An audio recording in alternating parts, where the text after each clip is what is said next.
Benchmark, the voice of business. Presented by LMD.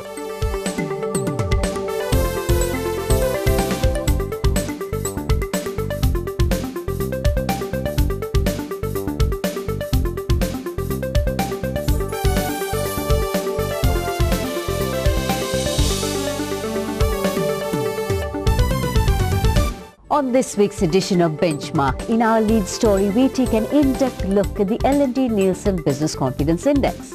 Then in our feature segment, we turn the spotlight on Jayantha Dhanapala, former UN Under-Secretary General, for the second part of our exclusive interview on the menace of corruption.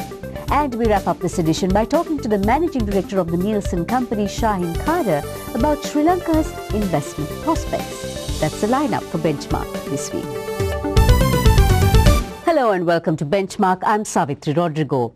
In our top story this week, we have the results of the latest survey on biz confidence conducted by the Nielsen company.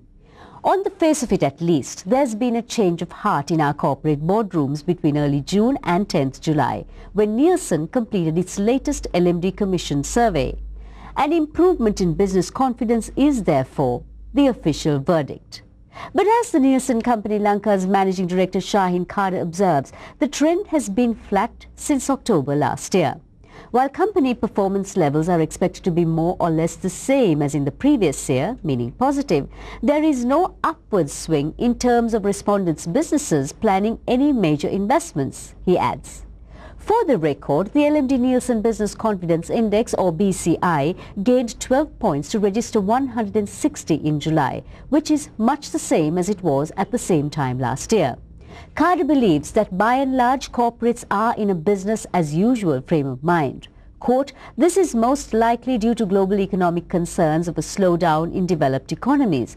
Thus, there is a need to offer incentives to spur consumer spending, which would give rise to a more investment-oriented private sector." Unquote. Meanwhile, the IMF says the Sri Lankan economy is on track. Its resident representative Dr. Koshi Mathai affirms this in LMD's exclusive cover story this month, much like the central bank and the Treasury do, leaving only the opposition claiming that it is off the rails. Looking ahead, according to the latest BCI poll, the business community is seemingly playing a game of wait and see, with half of Nielsen's sample saying the national economy will improve in the next 12 months, 3 in 10 expecting it to stay the same, leaving roughly a fifth in the opposition camp. The macro environment will get worse, they say. And Standard Chartered Bank economist Samantha Amarasinghe says in the August edition of LMD that leading indicators such as private sector credit growth suggest that growth is likely to rebound in the second quarter.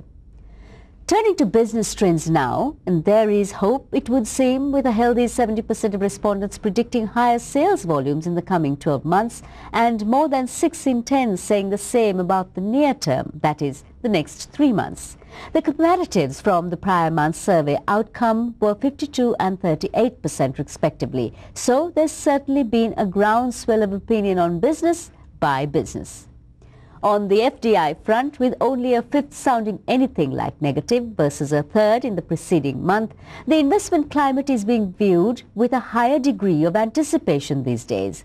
Nearly half of the sample population are now forecasting good or very good weather ahead, with around 3 in 10 sitting on the fence with an outlook that reads fair. But at the beginning of this year, a mere 8% were negative about Sri Lanka's FDI prospects, a reflection perhaps of the over-ambitious targets set by the BOI at the time. As Amarasinghe says in this month's The Economy column, more needs to be done if the authorities are to achieve their $1 billion FDI target for 2011. A respondent to the Nielsen survey says, quote, "Foreign investors are still not confident to invest in Sri Lanka. There is an unspoken fear among them. We have to address this issue carefully," unquote.